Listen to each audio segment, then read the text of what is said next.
아이성과의 전투에서 패한 이후에 하나님께서 다시 한번 여호수아에게 찾아오시는 장면입니다. 이 장면에서 하나님이 여호수아에게 말씀하십니다.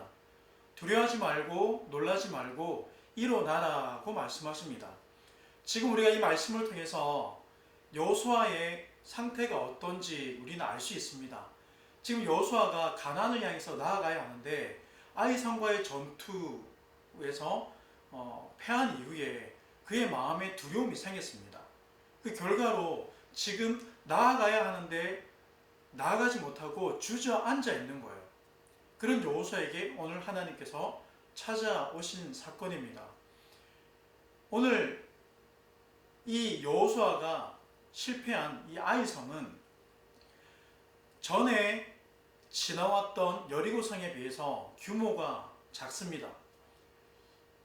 규모도 작고 그리고 분명히 정탐도 했습니다.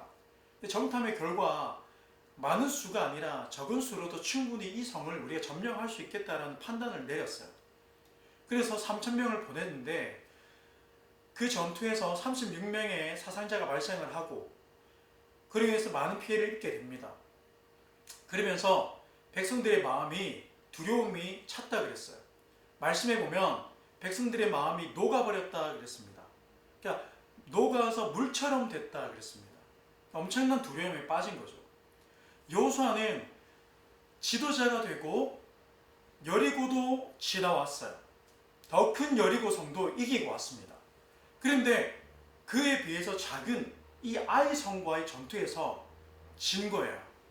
정탐을 마쳤음에도 불구하고 가능성을 봤단 말이에요. 그리고 결정을 내렸습니다. 지도자로서 결정을 내리고 바른 나름대로의 판단을 가지고 나아갔지만 그 전투에서 진 거예요. 여호수아가 지도자가 되고 아마 처음으로 맞은 패배여서 그런지 굉장히 놀라기도 하고 그리고 아마 그 두려움이 컸던 것 같습니다. 여호수아는 모세와 함께 홍해를 지나고 광야를 거치면서 지도자가 됐어요. 금방 얘기했지만 더 큰 성 여리고도 무너뜨리고 지나왔습니다. 그런데 오늘 아이성, 작은 성인데 이 작은 성 앞에서 두려워하고 있습니다. 그 이유가 뭘까요? 네, 실패했기 때문에요. 그 실패가 주는 두려움이 굉장히 큽니다. 어느 정도입니까? 주저앉게 하는 거예요. 나아가야 하는데 주저앉게 합니다. 여러분, 우리의 삶이 어쩌면 그러한 것 같아요. 우리가 어떤 실패를 경험함으로써 내가 더 나아가야 하는데 내가 더 힘을 내야 되는데 하루에 어떤 우리가 일을 보면 열심히 나름대로 일도 하고 공부도 하고 뭐 나름대로 계획을 세우면서 준비도 합니다. 어떤 여러 가지 많은 활동을 합니다. 겉으로 볼 때는 문제가 없는 사람처럼 보일 수 있습니다. 그런데 우리의 마음은 이미 두려워하고 있고 그리고 주저앉아 있으며 그리고 위축되어져 있을지도 모른다는 거죠. 사람들은 모릅니다. 그런데 우리 자신은 압니다. 내가 어떤 실패로 인해서 내가 어떤 경험들로 인해서 우리가 두려워하고 있지는 않은지 아니면 심하게 우리는 아니면 너무 큰 걱정과 근심을 너무 앞서서 하고 있지는 않는지 무엇 때문에? 그 실패 때문에. 그래서 우리는 그 비슷한 모양을 보게 되면 그 비슷한 소리를 듣게 되면 그 조금이라도 비슷한 일들을 경험하게 되면 금방 마음이 움츠러듭니다. 위축되는 거예요. 그리고 주저앉아 버립니다. 분명히 좋은 새로운 일들이 있음에도 불구하고 우리가 어떻게 선뜻 나가지 못하는 거예요. 무엇 때문에? 실패의 경험 때문에 그렇습니다. 뭐 작은 실패면 작은 상처면 모르겠지만 오늘 여호수아처럼 내가 주저앉을 만큼 그런 큰 실패를 경험하게 되면 우리는 마음이 어두워지는 거예요. 그 두려움이 가득해지게 되어져 있습니다. 여러분, 여호수아가 지금 이 아이성 전투에서 마치 무너진 것처럼 주저앉아 있습니다. 사람의 두려움은 그렇습니다. 전부 다 그 문제가 더 크냐 작냐 그 차이가 아니에요. 아무리 전부 다 작은 문제라도 막히면 두려운 거예요. 여러분, 우리의 삶에 어떠한 문제로 인해서 그게 아무리 작은 문제라도 그게 막히면 그게 근심이 되고 걱정이 됩니다. 우리가 그럴 때 있잖아요. 아니, 저 사람의 문제는 별거 아닌 것 같아. 아니, 무슨 저 정도로 저렇게 힘들어하지?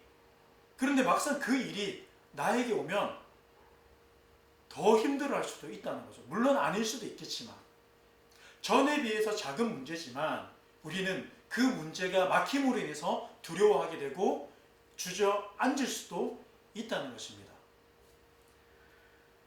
여호수아 7장 말씀에 보면 여호수아의 군대가 아이성과의 전투에서 실패한 그 원인을 발견하게 돼요. 알게 됩니다. 그리고 그 문제를 해결합니다. 그런데 여전히 여호수아는 지금 두려워하고 있는 이유가 뭘까요? 바로 우리를 무너뜨리게, 우리가 무너진, 우리가 받은 상처, 그 상처를 향해서 다시 나가야 되는 거예요. 다시 말하면 우리가 실패한 그 전투를 다시 그 아이성 사람들과 다시 전투를 해야 되는 거예요. 현실의 문제가 남아 있습니다. 우리가 열심히 말씀 안에서 회복이 될 수 있습니다. 우리가 기도하면서 우리의 연약함, 우리의 잘못, 우리의 부족함들을 깨달을 수 있습니다. 우리의 실패의 원인을 우리가 알 수 있습니다. 그리고 어느 정도 우리 마음에서 해결할 수도 있습니다. 그런데 여전히 우리를 힘겹게 또 어렵게 하는 문제들이 무엇입니까? 현실의 문제예요. 여전히 내 마음을 아프게 하고 나를 힘들게 했던 그 사람과 관계해야 돼요. 여전히 내가 그 일을 향해 나가야 됩니다. 내가 자신 없어하는, 나를 위축하게 만들고 내 마음을 두렵게 만드는 그 일을 향해서 우리가 나아가야 되는 거예요. 그 현실의 문제가 우리를 여전히 두렵게 한다는 거예요. 왜 그럴까요? 베드로가 밤새 물고기를 잡았지만 한 마리도 잡지 못한 일이 있었습니다. 그때 예수님께서 오시고 베드로에게 말씀하시고 같은 자리에 그물을 내렸는데 물고기를 잡아내는 거예요. 오히려 물고기를 잡는 시간이 지났음에도 불구하고 물고기를 잡아냅니다. 오늘 여호수아에게 하나님이 이렇게 말씀하시는 거예요. 예수님이 베드로를 찾아가신 것은 베드로에게 말씀이 임한 것과 동일한 사건입니다.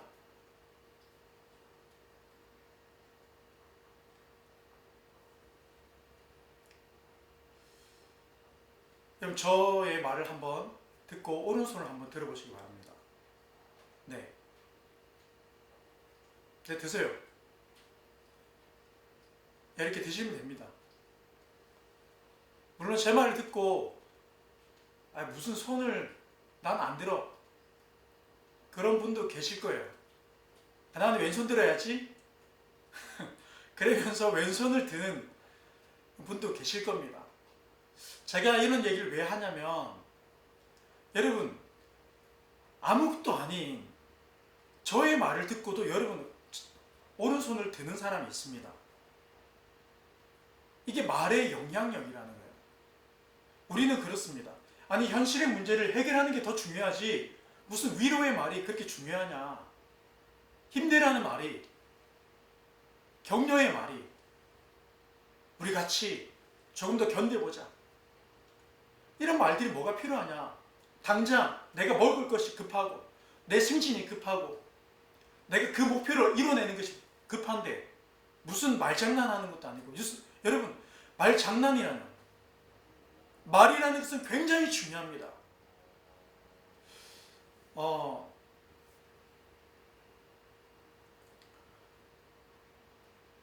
우리가 댓글로 인해서 많은 유명인들이 상처를 받기도 합니다. 물론 그들이 잘못한 일로 인해서 좋지 않은 글을 보기도 하지만, 여러분, 결국 이 글이라는 게 말이잖아요.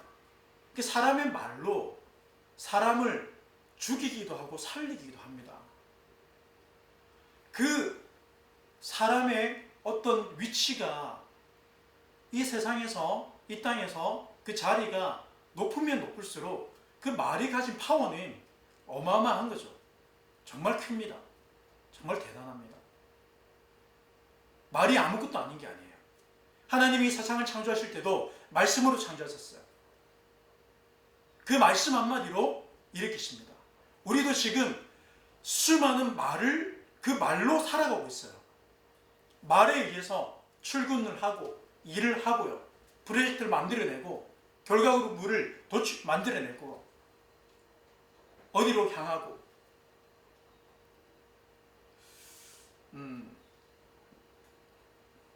진짜 문제는 막혔기 때문이 아니에요. 우리가 막히면 두려움이 생기지만 더 큰 문제는 사람의 마음입니다. 여러분 아시겠지만 이 마음은 생각에 영향을 받아요.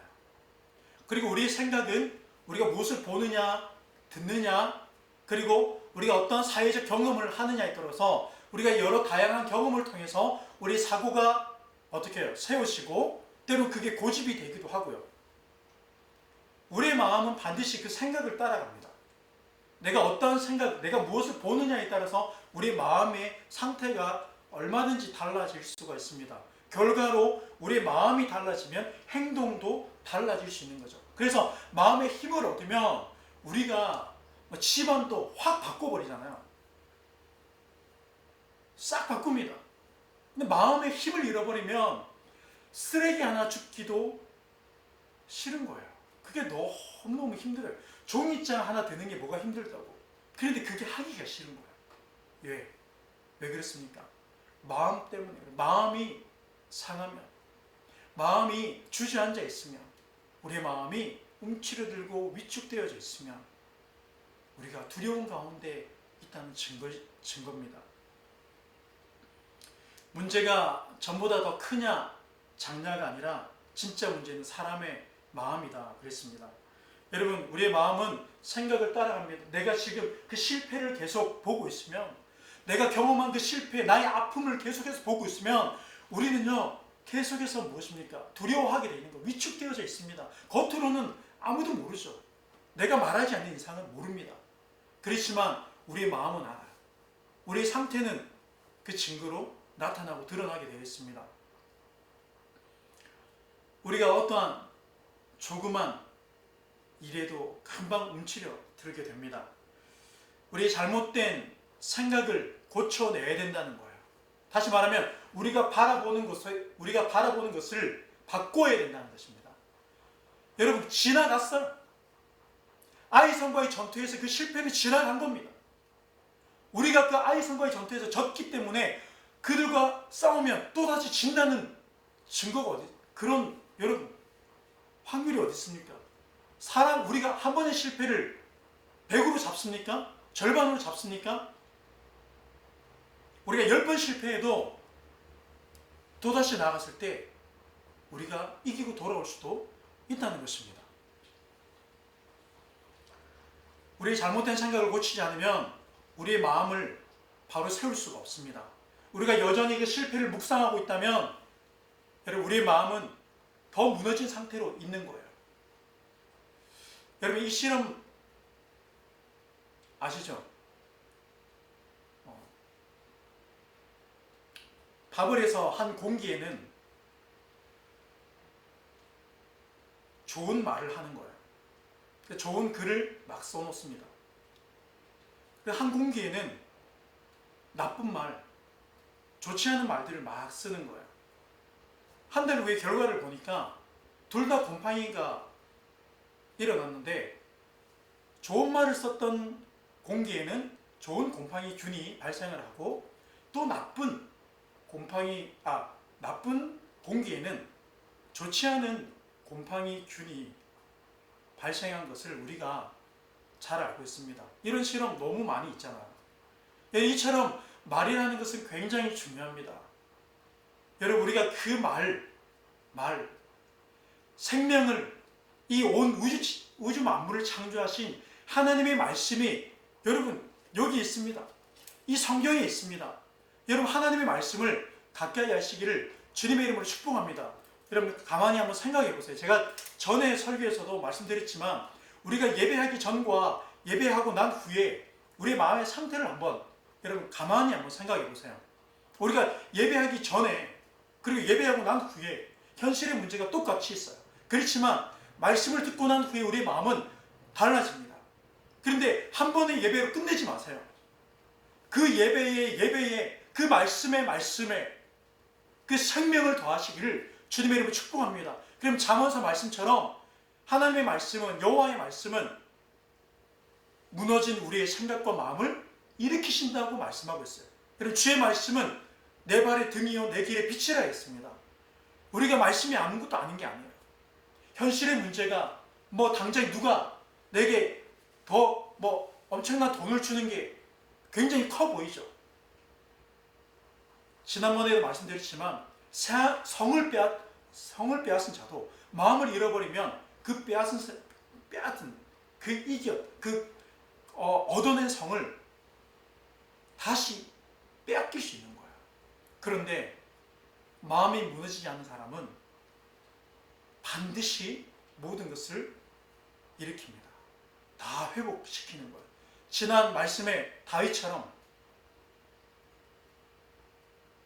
하나님이 그에게 그 고난의 시간을 통해서 세우시고 일으키시는 것처럼 여러분 하나님의 말씀을 가까이 하시기를 주님의 이름으로 축복합니다.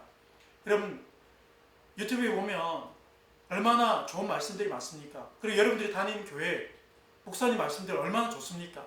여러분 그냥 그 좋은 메시지가 아니라 그 메시지에 들어가 있는 텍스트, 성경의 말씀, 그 생명의 말씀, 그 말씀을 붙들고 여러분 일어나시기를 주님의 이름으로 축복합니다. 말씀이 내게 임하면 주의 말씀이 레마로 살아계신 하나님의 말씀으로 내게 임할 때에 여러분 우리는 일어나게 되는 거예요. 내가 일어나야지, 내가 힘을 내야지가 아니라 힘이 나는 겁니다. 말씀을 듣고 나면 힘이 납니다. 하나님이 여러분들과 함께 하시고 하나님이 우리와 함께 하시고 여러분 이 세상은요 어디 가나 사건 사고 이 모든 것들이 가득한 세상입니다. 우리가 이 어두운 세상 가운데서 말씀을 통해서 힘을 얻으시기를 주님의 이름으로 축복합니다. 사람의 말도 때로는 위로가 됩니다. 그런데 하나님의 말씀은 우리에게 생명이 됩니다. 우리를 일으킵니다.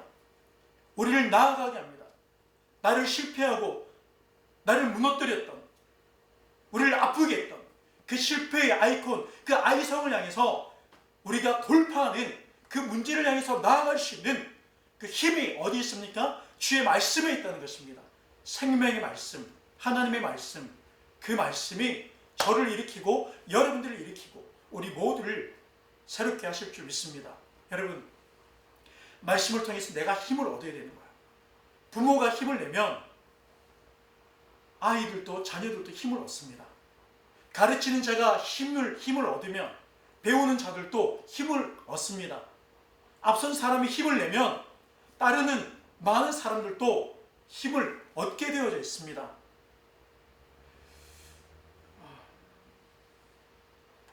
여호수아에게 하나님이 찾아오셨어요. 모세를 통해서 그 거대한 애굽에서 이스라엘 백성들을 이끌어내시고 그리고 지금은 여호수아를 통해서 가나안을 향해서 나아가게 하십니다. 그런데 그 이스라엘을 이끌고 나아가야 할 여호수아가 두려움 가운데 주저앉아 있는 거예요. 한 발짝도 떼지 못하고 있는 것입니다. 그런 여호수아에게 하나님께서 말씀하십니다. 두려워하지 말라. 놀라지 말고 일어나 아이성을 향해 나아가라 그래요. 나아가라. 하나님이 여호수아에게 오셔서 가장 먼저 하신 말씀이 두려워하지 말라는 거예요. 두려워하지 말라는 것입니다. 그 하나님의 말씀을 듣고 여호수아가 어떻게 합니까? 8장 3절에 보면 이에 여호수아가 일어나서 군사와 함께 아이로 향했다 그랬어요. 하나님의 말씀이 임하니까 한 발짝도 떼지 못했던, 나를 두렵게 했던, 나를 주저앉게 했던 그 아이 성을 향해서 나아갔더라 그랬어요. 군사를 재정비해가지고 그 군대를 일으켜가지고 여러분 여호수아가 일어나니까 군대가 일어납니다. 주의 말씀은 골짜기에 마른 뼈들도 살아나게 한다 그랬어요.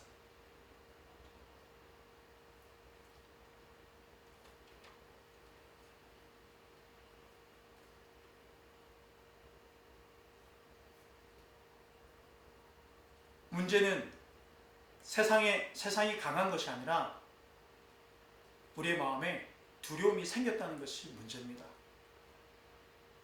그 두려움은 내가 바라보는 그 실패, 나를 무너뜨리겠다는 그 아이성을 바라보고 있기 때문입니다. 하나님의 말씀을 바라보시고 그 말씀으로 인해서 여러분 반드시 힘을 얻으시는 줄 저는 믿습니다.